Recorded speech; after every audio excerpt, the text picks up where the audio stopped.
मुरादाबाद में high tension विद्युत line पर जंपर जोड़कर नीचे उतर रहे संविदा कर्मी संजीव कुमार मौर्य की लो लाइन की चपेट में आकर हुई मौत मामले में नया मोड़ आ गया है, जिसमें मृतक के बड़े भाई अनिल कुमार मौर्य ने बताया कि हादसे वाले दिन संजीव की ड्यूटी ही नहीं थी, लेकिन जेई ने ऑफ ड्यूटी के बावजूद जबरन बुलाकर उससे हादसे वाली जगह काम कराया था।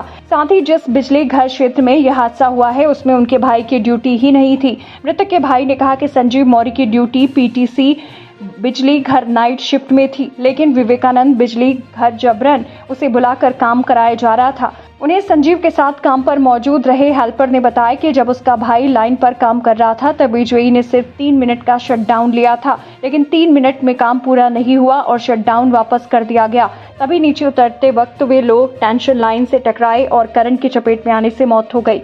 यही वजह है कि अनिल कुमार मौर्य ने जेई को अपने भाई की मौत का जिम्मेदार बताया है। उन्होंने सवाल उठाते हुए कहा कि जब उनके भाई की ड्यूटी ऑफ हो गई थी तो दूसरे बिजली घर उसे क्यों बुलाया गया।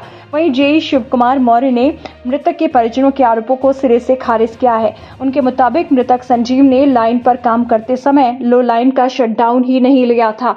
आगे कहा कि बिजली घर पर तैनात किसी भी कर्मी को दूसरे बिजली घर काम के लिए भेजा जा सकता है। वहीं जिस वक्त संजीव काम करने गए थे वे उनकी ड्यूटी का ही समय था। फिलहाल इस घटना के बाद विद्युत विभाग के अधिकारी ना ही कैमरे पर कुछ बोलने को तैयार हैं और ना ही फोन रिसीव कर रहे हैं।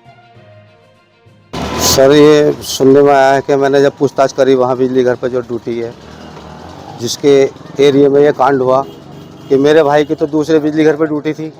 ड्यूटी ऑफ होने के बाद यहाँ के जेई ने इसके 3 बिजली घर अंडर में हैं, तो यहाँ ठेकेदार का काम चल रहा था, तो वो जंपर कोई इमरजेंसी थे, पता कैसे नहीं, तो उन्होंने वहाँ से बुला के ऑफ ड्यूटी में और ये जंपर कराए गए।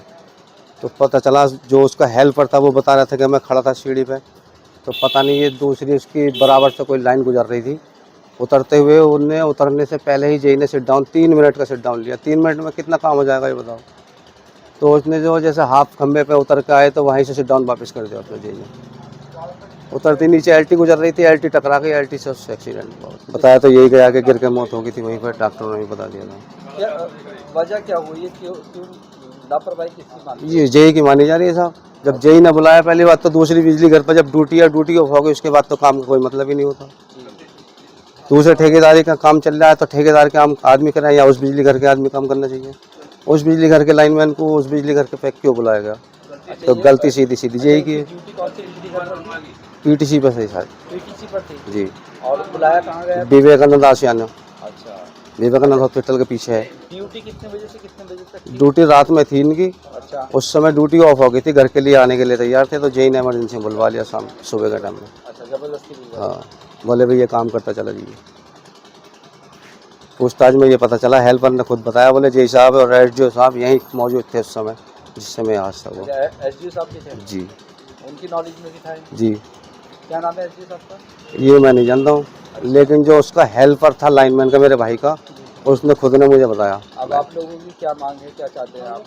मांग तो साहब हमारी ये थी पहले कि जब विभाग हकीकत में मदद ही करना चाह रहा तो उसकी वाइफ को नौकरी होनी चाहिए, और मेरा तो कहना ये था कि जब उसका लड़का योग्य हो जाता तो उसकी नौकरी उस विभाग की तरफ से मिलनी चाहिए।